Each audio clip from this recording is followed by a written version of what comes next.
Hello.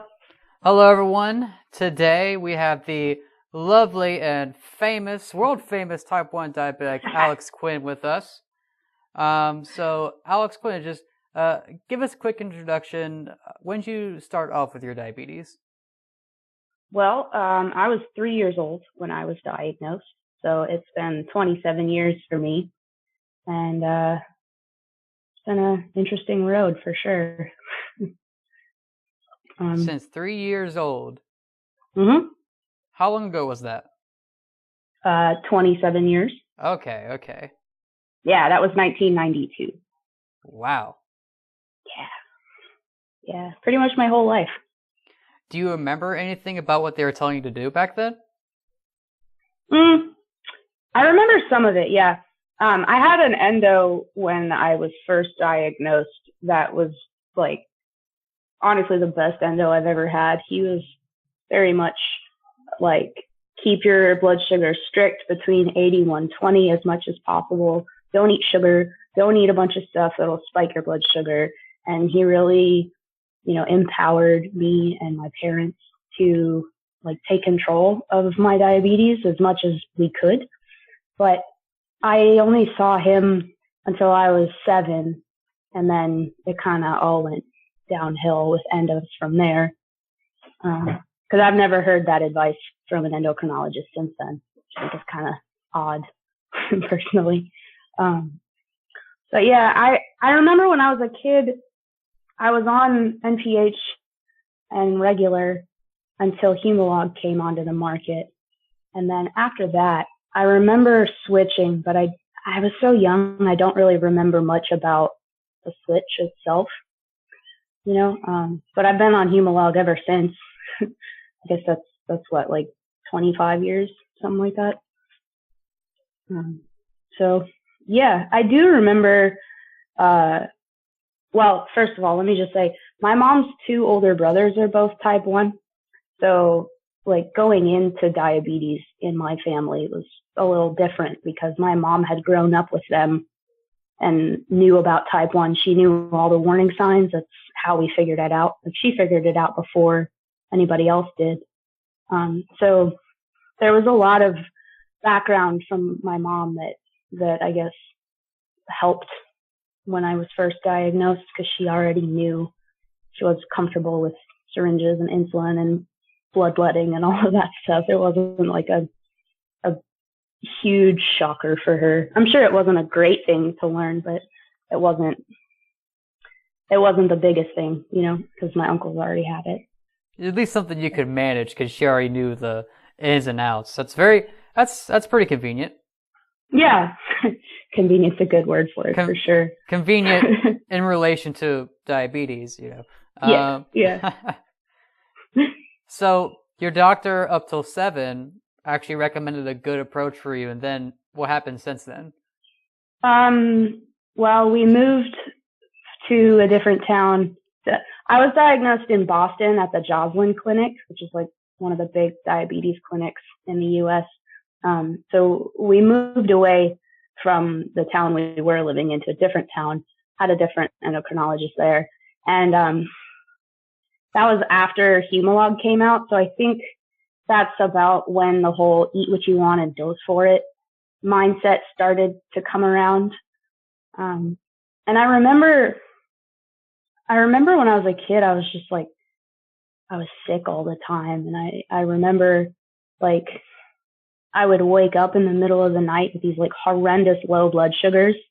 And it, just not really having what I would call a normal childhood from all of that.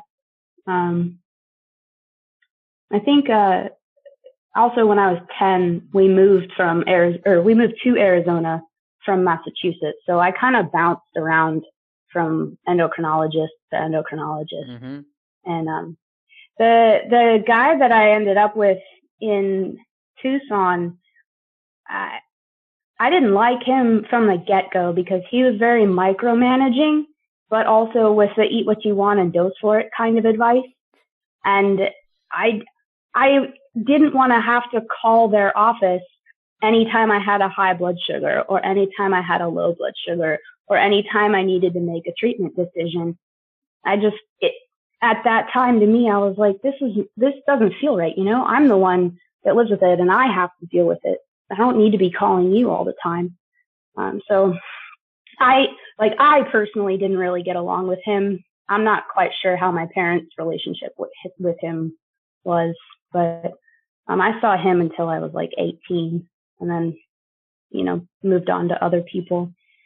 But it wasn't a good relationship, shall we say.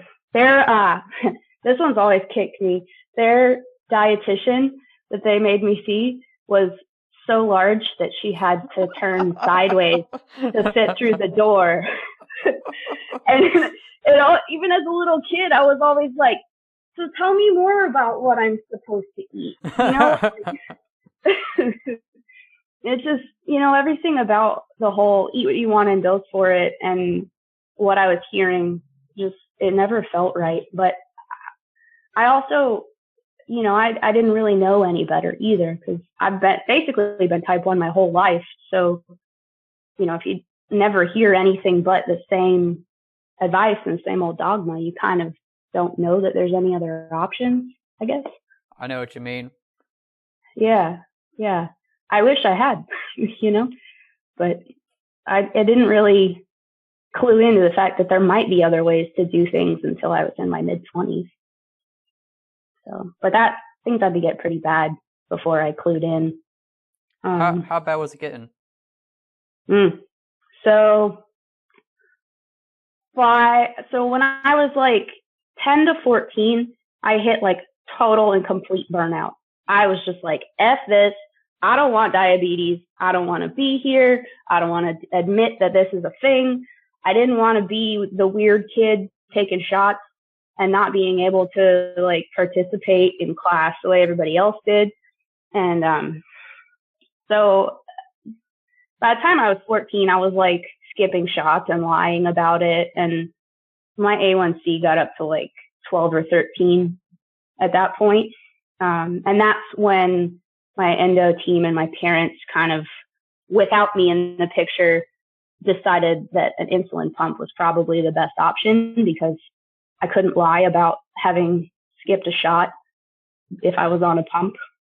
And at least if I was on a pump, I would be getting some insulin.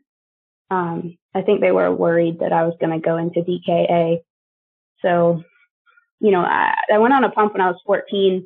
And then by the time I was 16, my A1C was up to 14. So that didn't help. And yeah, no, because when you're on a pump, you can just push a button anytime you want to eat something. And if you're under that delusion that you can just eat what you want and dose for it, and you have this magical little thing in your pocket, or you just hit that up button every time you want to eat, you know, Funyuns and a large Slurpee for lunch, like, hey, you know, I got my pump, it's fine.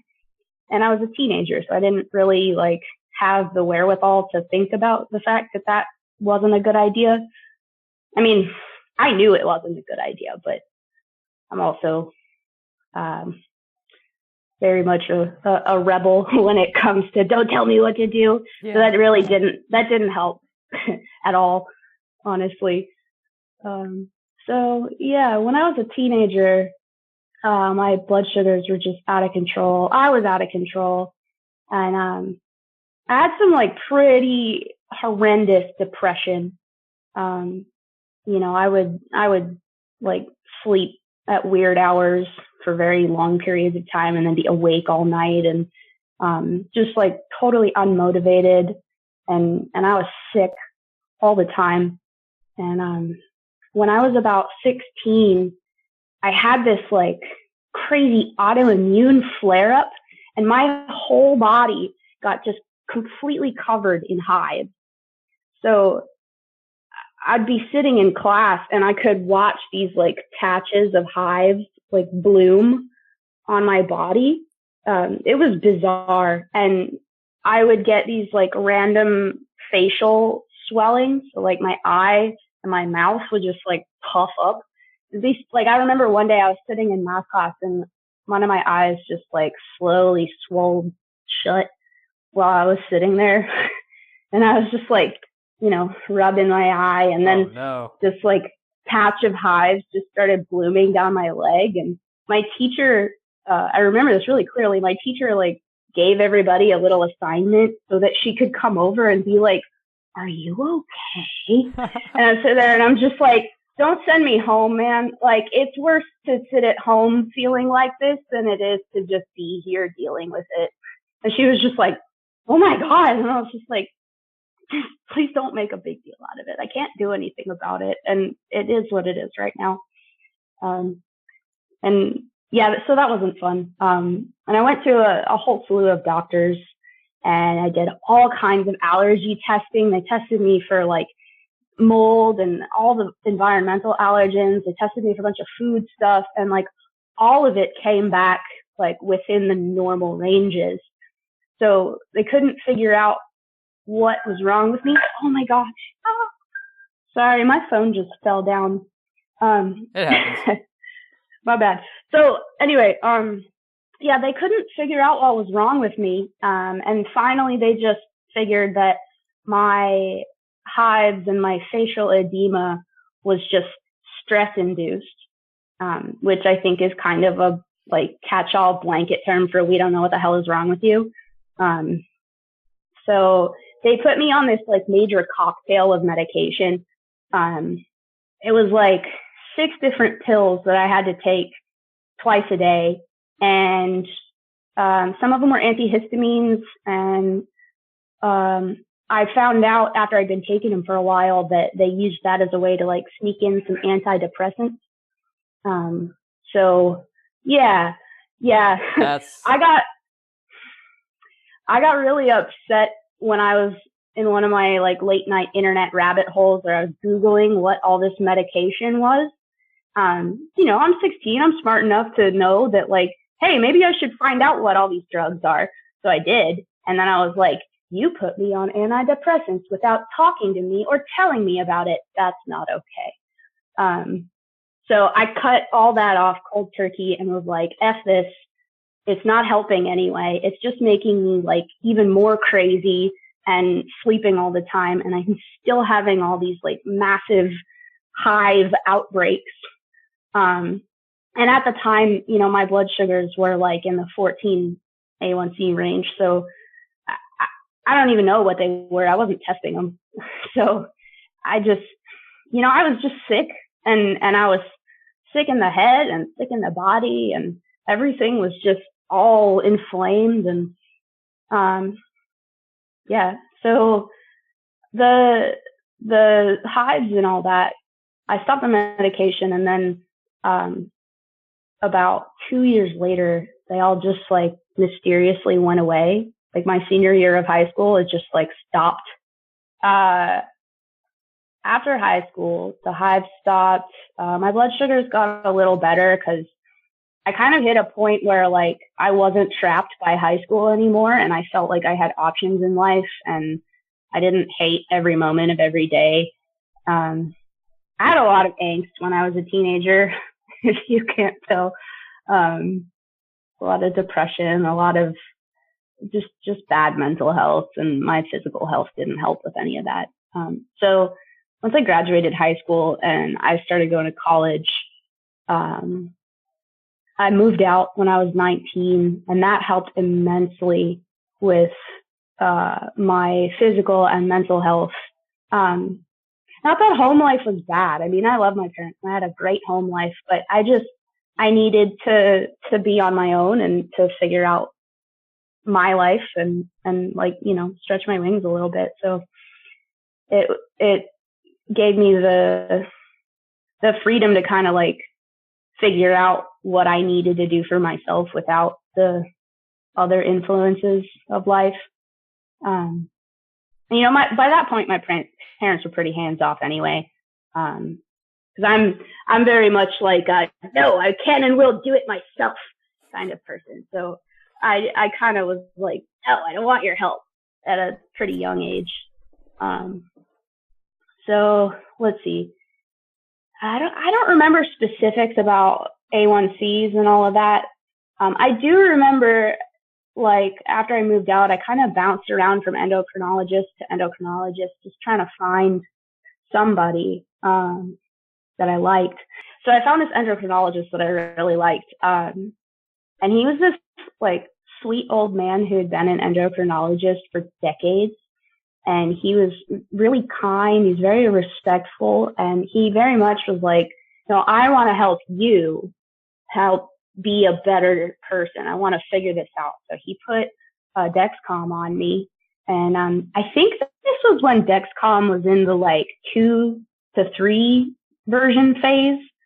Cause this would have been like 2009 or 10 because I graduated in 2007. So I don't think the Dexcom G4 had come out yet by then. Anyway, so he put the Dexcom on for me, and I wore that for like a week so that he could download everything. And then I went back in and we sat down for like an hour and talked about everything. And this is the first time that an endocrinologist or really anybody involved in my diabetes care since the first guy I had, like actually sat down with me and tried to like legitimately troubleshoot everything with me. And like we went over pump settings and all of that. And I was so jazzed and enthused and was like, awesome, this is going to be a great relationship. And then he retired before my next appointment. Damn. And yeah. And I met with his predecessor and I was like, oh no, I don't like you. You're one of those micromanaging types and that's not cool with me. That doesn't fly.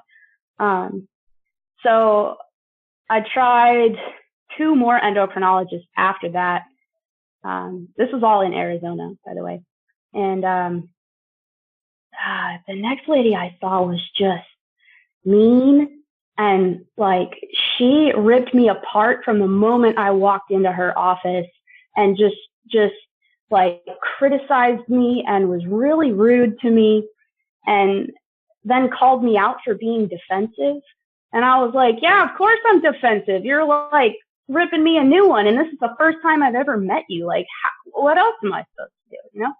So I saw her for long enough to get the prescriptions I needed. And then I found another doctor and, oh man, that guy, the first thing he said to me before he even introduced himself to me was, you're fat, do something about that.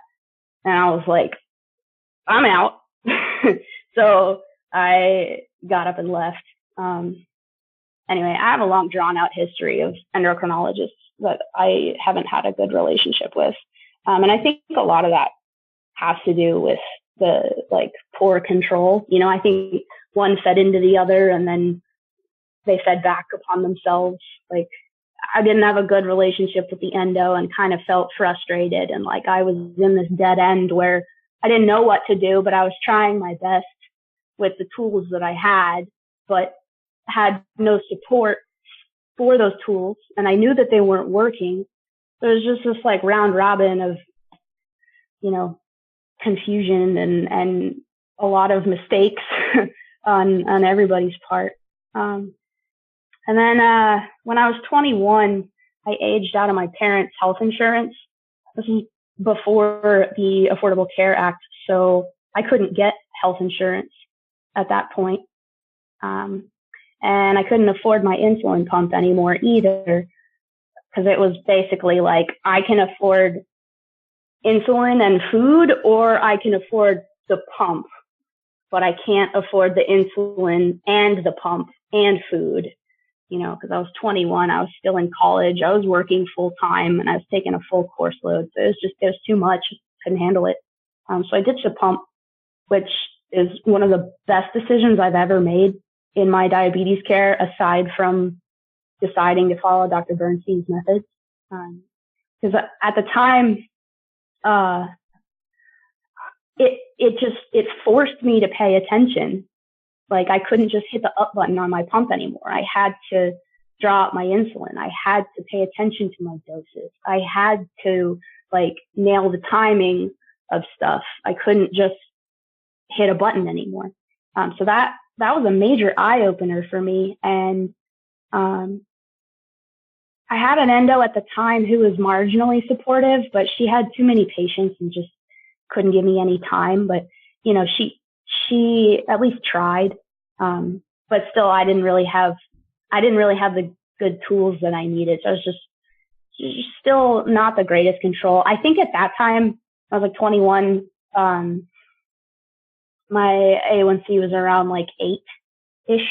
I don't quite remember, but I have charts from back then, and the average blood sugar is like 250, and you can see all the lines are just like crazy up and down. I had a lot of lows, like throughout the day and especially at night. That as far as I can remember, you know, it's been a minute, but, yeah. And throughout this whole time, like I've always had these underlying gut problems. You know, when I was a kid, I remember having them. When I was a teenager, I remember like when that whole autoimmune flare up with the hives and stuff, it got pretty bad then too. And, I would go through these like cycles of just like constipation and then purging and then constipation and purging. And even then I knew anytime one of those purge was going to happen, it would just shoot my blood sugar up. But I didn't know that was a diabetes complication. And I didn't know that there was a word for it until I was in my mid-20s. And by the time I was in my mid-20s, that had progressed to the point where I was waking up every morning and like vomiting up last night's dinner, like completely undigested. Yeah, I see your face. It wasn't fun. Yeah, I bet. So it was not fun. And it was every day I would wake up and vomit like clockwork. And, you know, food was coming out whole. On the other side, I was obviously like severely malnourished because I wasn't able to digest any of my food. And that obviously caused these like crazy spikes in my blood sugar.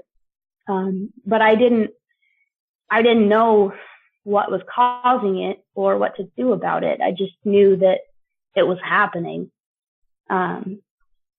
So when I was 22, I moved to Atlanta, which is where I live now. I've been here for, it was 7 years. Yeah, 7 years this year. Obviously had to find a new endocrinologist at that point. I got a little better control of my diabetes. I think at that point I was hovering in the like low 7s range. I was in a long-term relationship with somebody, and at the time I was like considering marriage and children. And I was like, if I want to have kids, like I need to get a handle on this. You know, I need to be able to take care of the child and like carry it to full term. And at this point, with the way my blood sugars are and the way my health is, like that's not an option. So, you know, I really started to work harder on that. But, I slowly started to like cut out stuff that I knew didn't agree with me, like rice. Rice was the first thing to go. It's worse than straight table sugar on my blood sugars. And then I slowly stopped with all the extra sugar and like ice cream and cakes and stuff that they lied to me about and told me I could just bolus for as long as I, you know, carb counted properly. That had to go. And I was trying really hard to like make good meals with my healthy whole grains and my lean proteins and my little veg and, you know, make good plates. I remember like I ate a lot of like quinoa and barley, a lot of green vegetables, fish, chicken, that sort of stuff. And still I couldn't get my A1C lower than like 6.9.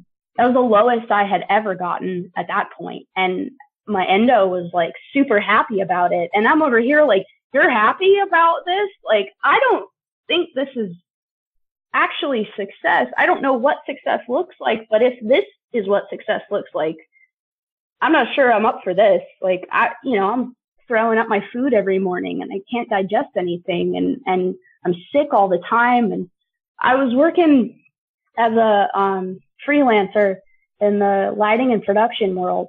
So I was doing like hard manual labor, and it was kind of inconsistent too. You know, you get booked for a job, you do the load in, you do the show, you do the load out. So you could work a 24-hour day, you could work a 4-hour day. You don't know until you get there. And so that inconsistency in activity, and, you know, lifestyle really didn't help my blood sugar management very much. But, you know, I was really active, and I was out there hustling, you know, I was loading trucks, unloading trucks, pushing heavy gear, like hauling lights and stuff. And I did that for like 10 years. And I think that helped my blood sugar control a lot, but, it didn't help it enough that my complications, got any better. And then when I was 25, it says this meeting no longer has a time limit. I guess that's a good thing. Keep going. Okay. Anyway, so when I was 25, I noticed a spot in one eye in my vision. And I'm really nearsighted. So when I don't have my glasses on, I can't see anything. So I kind of chalked it up to like, okay, maybe one of my contact lenses has a hole in it. So put a new contact lens in, and the next day I was like, oh, nope, it's still there. Oh no. And, I finally went to the eye doctor, and I found out that I had the beginning stages of diabetic retinopathy in both eyes. And that was a gut punch, man. Like somebody kicked me. And, so like my mom's older brother, one of the ones who has type 1, he died when I was 7, and he was in his early 40s at the time. He died from type 1 complications. And by the time he died, he was completely blind. He couldn't walk. He was basically bedridden. Well, he wasn't really bedridden. He could hobble, you know, but he basically lived in a recliner in my grandparents' basement. And he like painted all the corners of the walls and the poles in the basement, like high contrast colors, because he was blind. So he would run into them, when he was like shuffling around in the basement. So in my little 7-year-old brain, that was what adulthood with type 1 diabetes looked like. And I, you know, growing up my whole childhood, everybody was like, take care of yourself or you're going to go blind like your uncle. So when I started to go blind at 25, I was like, this is the end. Like, this is the beginning of the end. Oh my God. And it was awful. I'm not going to lie. It was awful. So I went for treatment. And I'm not going to get into details because they're gory and awful, but, I went for treatment, and it scared the daylights out of me. It was like the worst experience of my life. So after that, like I spent about a year in like deep depression, like horrible deep depression, like waking up to having panic attacks every day, and just like couldn't get out of bed when I wasn't at work. And I would just book work for 2 or 3 weeks at a time so that I like couldn't stay in bed, you know, like I had to get up and go out and be a functional human being. But, you know, I was just hiding on the job. So I did that for about a year, and I left the relationship I was in, because that was terrible. He was not a good partner for someone with type 1, just not really capable of handling everything that goes along with being diabetic. So, and really just life in general, but you know, it's a story for a different time. So I left that relationship. I'm living on my own for the first time ever with no support. I was paying for all my diabetes supplies out of pocket. You know, it wasn't a good time in my life, but that's when I was like, okay, this is where I turn everything around. You know, I'm out of that relationship. I'm making my way into the rest of my life, how I want things to go. You know, this is on my terms. How do I want my life to look? And I was like, okay, step one, I got to take care of me. If I can't take care of me, then I can't do anything. So I got to figure out this diabetes stuff. You know, I've been skating by and I've been ignoring the eye stuff, and I've been just kind of existing over here in a corner, and I need to stop doing that. So I went back to the eye doctor. I started eye treatment again, and I started really like knuckling down on like following that diet plan, like the healthy whole grains and the fish and the chicken and the Mediterranean diet style stuff. I went like as minimal sugar as I could manage at the time. And I still was at like 6.9 with my A1C. And then I went one day, I was home from work after one of the eye treatments because I couldn't see out of one eye for like 2 or 3 days after I had the treatment. So I was home from work and I just holed up with my computer and I went down this massive, crazy rabbit hole. I couldn't even tell you where I ended up because I literally sat in front of my computer for 24 hours, just like desperately searching. I was like, I have to find a way to not go blind. I have to find a way to help myself. And it can't be what happens at that eye doctor. Like, I will not do that once a month for the rest of my life. Like, I can't. That quality of life is awful and I will not accept it. And after intense searching, I'm not quite sure how I stumbled across Dr. Bernstein's book. I know I went through like a series of links. Like I found a mention of something on one website that led me to somebody else's blog, and then that led to a Google search. And, you know, somehow, I don't know how, but somehow I ended up on Dr. Bernstein's website. And I read his bio and I was just blown away. And I was like, I need this book. And I ordered it immediately. I got it overnight shipping. It showed up the next day and I read the entire thing in 36 hours. And I was just like, okay, so I've done everything they told me to do and it's gotten me to this point. So maybe I should try what this guy's doing and see what happens. And if that wasn't the most profoundly life-changing decision I've ever made, I don't know what is. Like, it was crazy. And it wasn't like, I don't know what I'm trying to say. It was hard and it was confusing. And my endo told me I was going to kill myself by trying it. She told me she read his book like halfway and then got fed up with it and closed it. And I was like, oh, well, I'm not on board with that. And that's not cool. And then, you know, the dietitian I was seeing at the time, she was really like wary of Dr. Bernstein, even though she'd never read the book and she'd never heard of him before. She basically told me I was going to kill myself by going low carb too.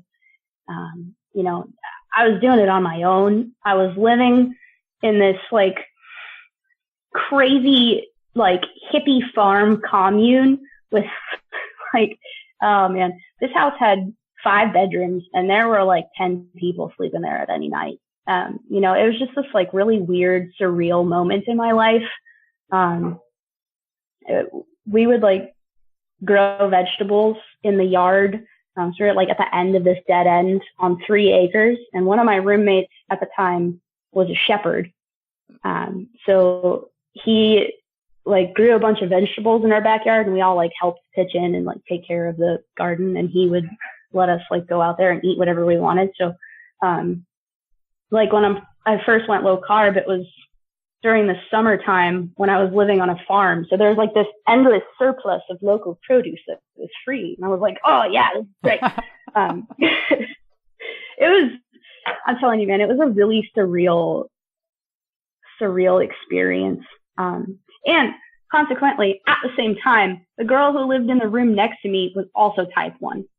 So that was a really interesting, little tidbit, you know, like we would pass each other like go into the kitchen in the middle of the night to go chug orange juice, you know, like, and then we would wake up the next morning and like talk about it. Like, oh yeah, man, were you really low last night? I was really low last night. This is awful. Like, it was interesting, for sure.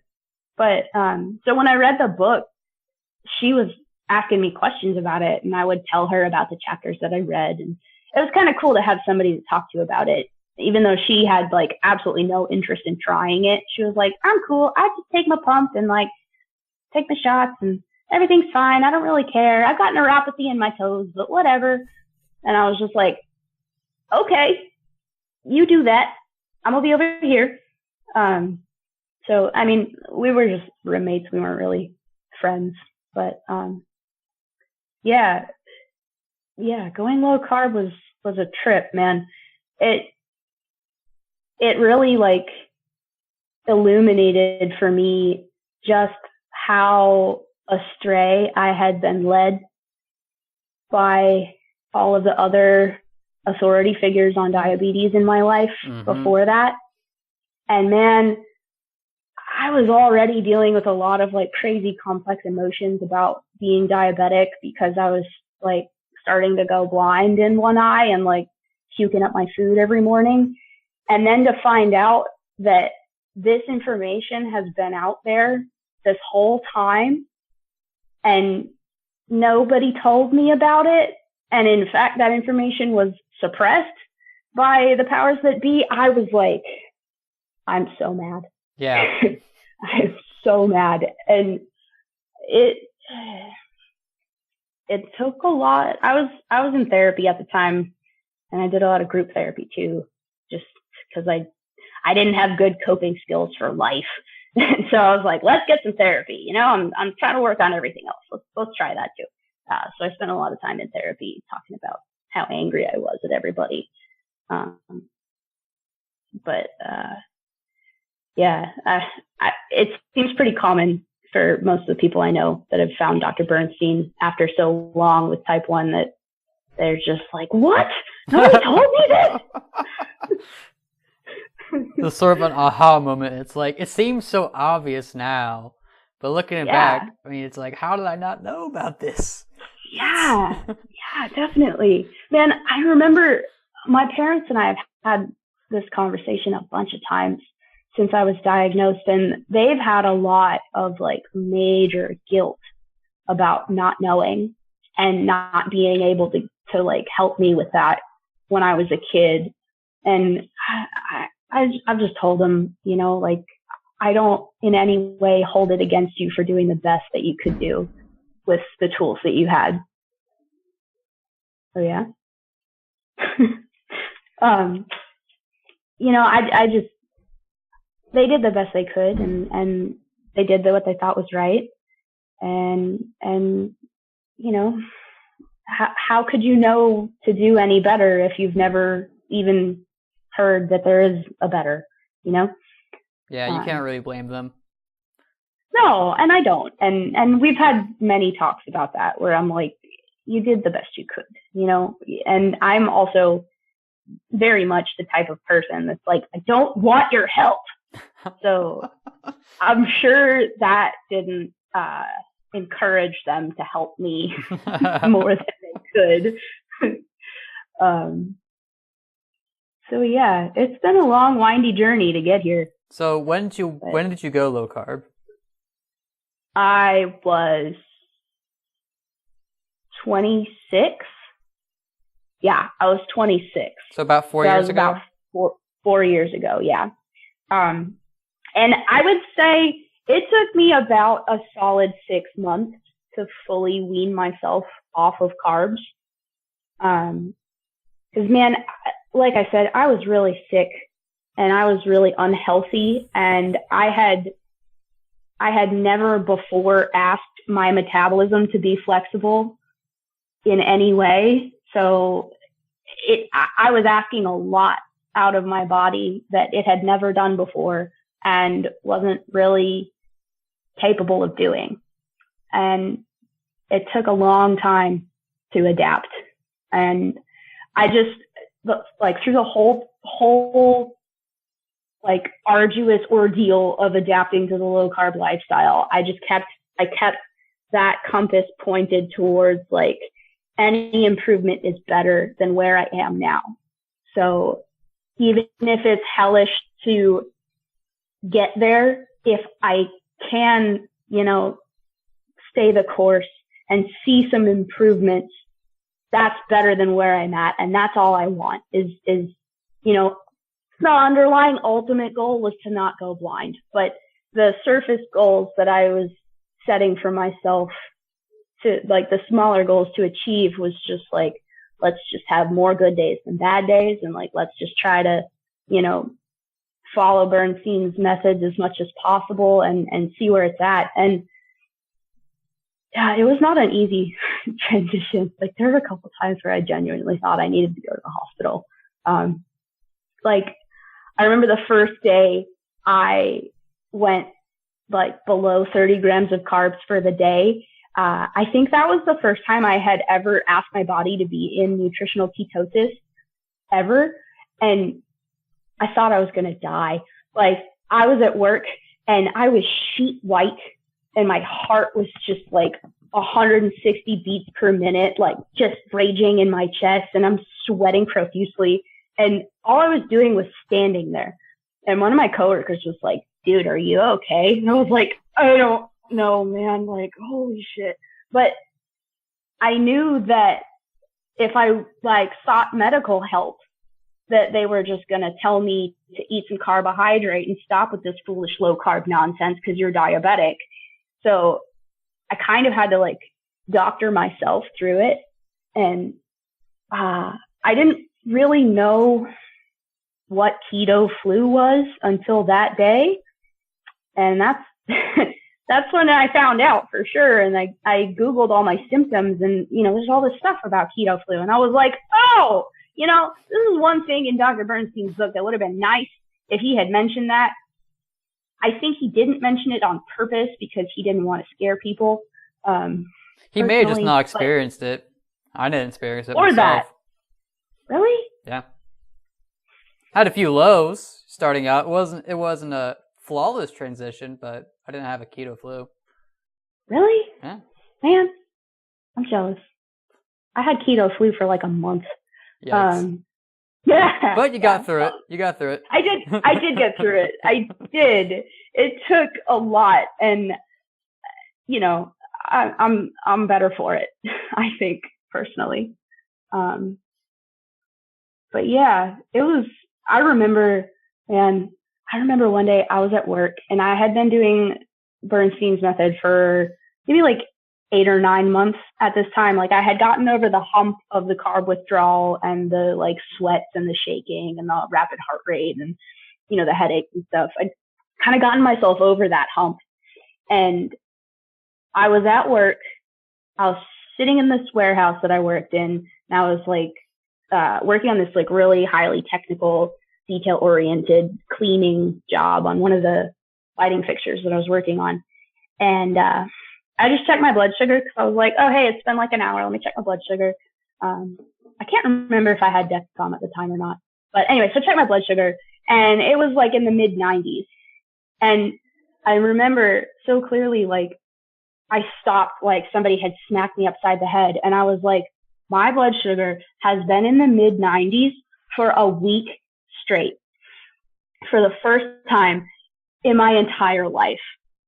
And I just started sobbing hysterically, but happy tears, like, holy crap. I found everything that I've ever wanted out of like health and well-being and internal stability and normal blood sugars for the first time in my entire life.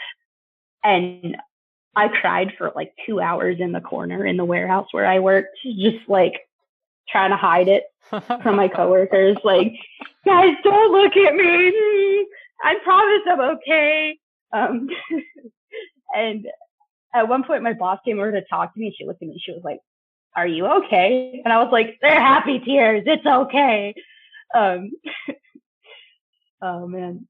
that moment, I'm never going to forget that moment, because it was when I realized that normal blood sugars were possible and that I could achieve that.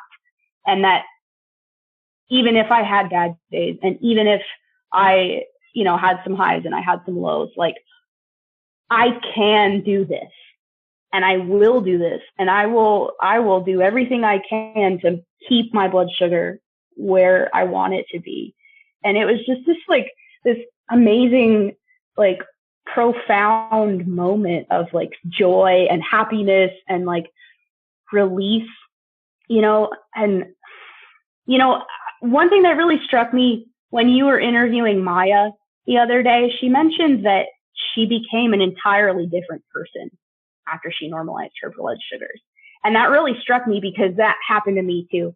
I had all of these personality traits before that I thought were just part of who I was. And that's not true at all. I'm not like an angry, mean, cranky, whiny, sloth-like person who doesn't want to do stuff. That's not me at all. That's the diabetes when my blood sugar is out of control that like kind of takes over my personality and sort of like, I don't know how to explain it, but you're nodding like you understand. I think you get it. Yeah. Yeah.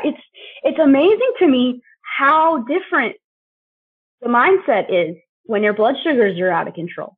It really is. And it's not just like, oh, I'm sad that my blood sugar is out of control. It's like, you're a different person.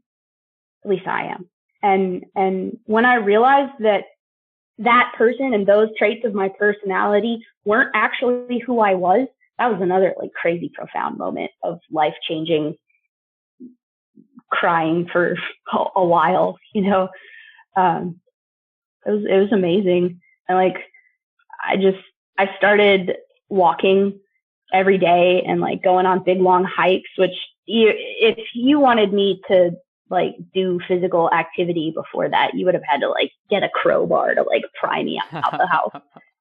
Like I was like, I don't want to do that. Can we just like sit here and not do that? I don't know.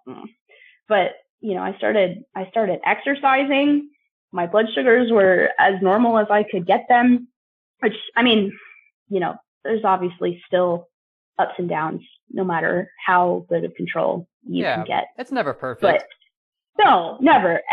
But like the constant, like striving for that end goal, as long as I can rein it back in, I'm okay. It's a lot better. Yeah, for sure. Man, my bad days now are what my good days used to look like. Mm-hmm. And that's mind blowing to me still to this day.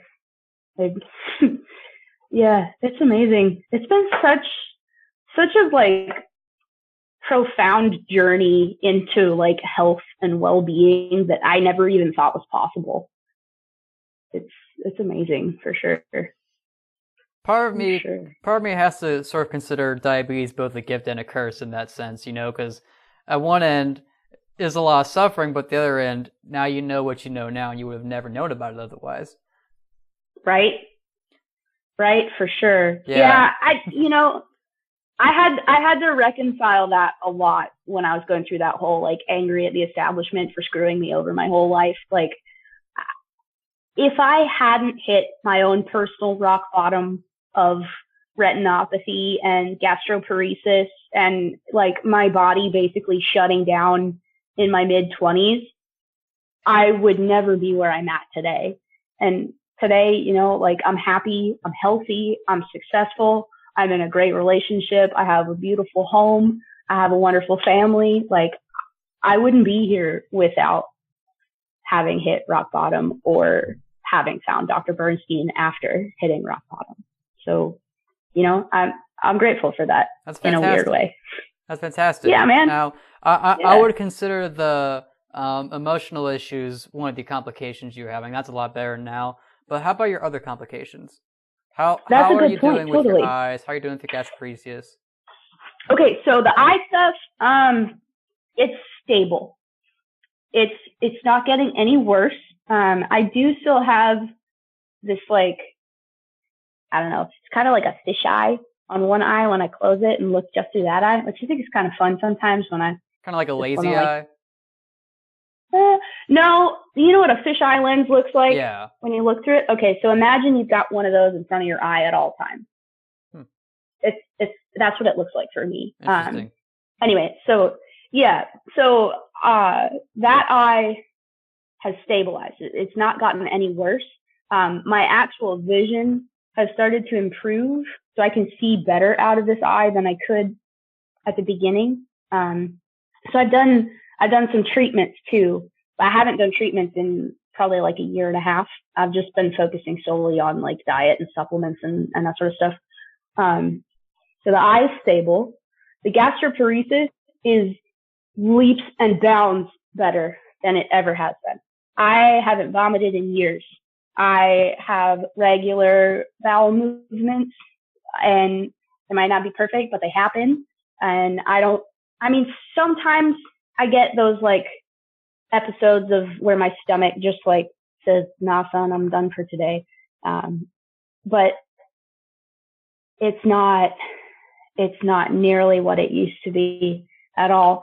I used to have like major acid reflux. I had like major bloating and gas and just this whole host of awful stuff. And most of that is gone. So I've seen significant improvements with that. And I kind of like, after I went low carb for the first year, I just kind of did like willy-nilly all the low carb recipes and baked goods and like all the cheesy cauliflower baked stuff. And, I just was like hamming it up with all the foods. And then I started to realize that like my biggest hurdle to stable blood sugars was my stomach problems. So I was like, okay, if I want these stable blood sugars, I need to focus on the gut problems because I can't get one if I still have the other. So let me start focusing on that. And that's when I started, like cutting out a lot of the baked goods and the like super fibrous vegetables and, like drastically cut down on my cheese intake. So, a lot of the stuff that's like low carb staples, I just had to do without because I couldn't digest them. I'm also allergic to avocados and almonds. So that kind of put a big hamper on my low carb recipe abilities. So this is actually someone in the comments was wondering what we ate in a week. So I'm going to ask you, what would you say you eat in a week? Steak. I eat a lot of beef. I like beef best out of all of the protein options. It's the one that makes me feel the most satiated. I still have some lingering problems with not feeling full, even though my stomach is full. Like I can overeat a lot of food without thinking about it. If I just eat until I can't eat anymore, then I have totally gone past the capacity of my stomach and I am like overstuffed. And then that causes this whole like cascade of other blood sugar problems. So I gotta be really conscious of how much food I'm eating and when to stop. Anyways, back to what I eat. I eat a lot of like steak and pork, sometimes chicken. I really like the Costco beef hot dogs. Those are a staple in my house. Let's see. I'll do mushrooms, peppers, onions, sometimes some greens here and there. I like okra. Okra's really good. Mm-hmm. Yeah. Okra grows really good. I live in Georgia, so in the season when okra's like booming, I'll just eat that all the time. Squash. I like a lot of summer squash. Tomatoes. I gotta be careful with tomatoes though. Yeah. They can be a little carby. Let's see, what else? I can't eat a lot of like normal low carb foods because I have some weird like oral allergies where stuff like makes me itchy and phlegmy. Yeah. And then it'll like irritate my gut. So there's a lot of stuff that I wish I could eat that I can't. That's so all right. I know it sounds, it's just about what you can eat. It sounds like I'm limited. Yeah, totally. But what I do eat, I think is amazing and delicious. So I don't really feel like I'm limited, like, I was just trying to think of the most decadent thing I've made recently. I made some those cream cheese pancakes you can make with the cream cheese and eggs. You blend them together. Okay. So I made some of those. I put cocoa powder in them. I made like chocolate pancakes and then stuffed them with cinnamon cashew nut filling and then like drizzled some sugar-free Lily's chocolate syrup that I made onto it. Ooh. Yeah. That sounds good. It was decadent. Yeah. So I don't feel like deprived or like there's anything lacking in my life whatsoever. Like I like the food that I eat. It tastes good. It feels good. It makes me feel good. It helps me keep good blood sugars. So, that was kind of when I went low carb, I made a promise to myself and I said, okay, my food has to look good. It has to taste good and it has to be good for me. Because if it's not those three things, then I'm not going to want to eat it and I'm not going to want to do it and I'm going to give up. So I made that promise to myself and I think I've kept it for the most part. So. Yeah, people always, it seems so daunting at first. It's like, oh, I can't live without bread, potatoes. But I mean, once you go off of it and you're having better blood sugars, you don't even miss it anymore. It's like, oh yeah, I'm a lot better this way. You just gotta have your priorities straight. I mean, your taste buds or your kidneys, Yep. It's a lot. Totally. And I mean, the less random stuff I've eaten, like I eat mostly just meat now, and I don't even miss most other foods. It's whatever. Me too. Yeah. For sure.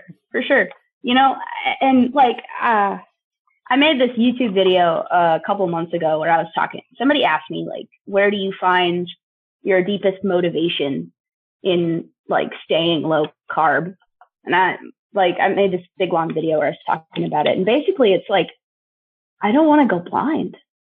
I don't want to die.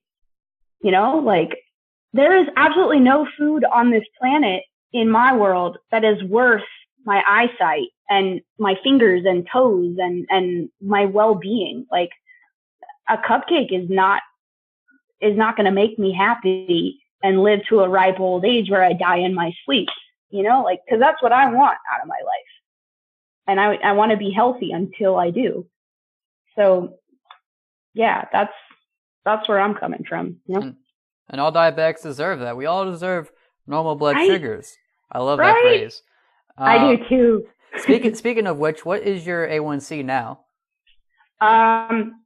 So I'm going to be honest and tell you I haven't been to an endocrinologist in like a year, so I haven't had any lab testing. You can get those Rely On meters from Amazon or Walmart.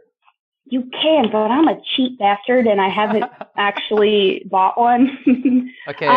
Well, we'll assume it's been good since your blood sugar's been good. I'll tell you this. I use the My Sugar app on my phone with the meter that I have, and it calculated my A1C at 5.1. There we go. So, yeah. Works it's been in like the 4.8 to like 5.3 range for the last like 4 years. It's always better in the summer. Yeah, man. Fantastic. Yeah. It's one thing I like to brag about in the title is like, A1C to 5.1, So I have to ask that. One last, we're getting pretty long here, so I'll leave this at one final question. Is there anything else you'd like to tell any diabetics watching this? I'm gonna be a little cliche here and tell everybody that they need to read Dr. Bernstein's book. I think that, even if you don't follow it to a T, just having that information at your hands is the best thing you can possibly do. Like, educate yourself on your diabetes and learn how your body works so you know how to dose your insulin and what foods you like that work well with your blood sugars, and just learn how to work with your own body and with your medications that you're on to get the best blood sugars that you can achieve. and perfect is unattainable. So just do the best you can and know that you deserve normal blood sugars. So read Dr. Bernstein's book because that'll tell you how to do it. That's right. You deserve normal blood sugars. We'll end it with that. Thank you for your time, Alex. Yeah, thank you. This was fun.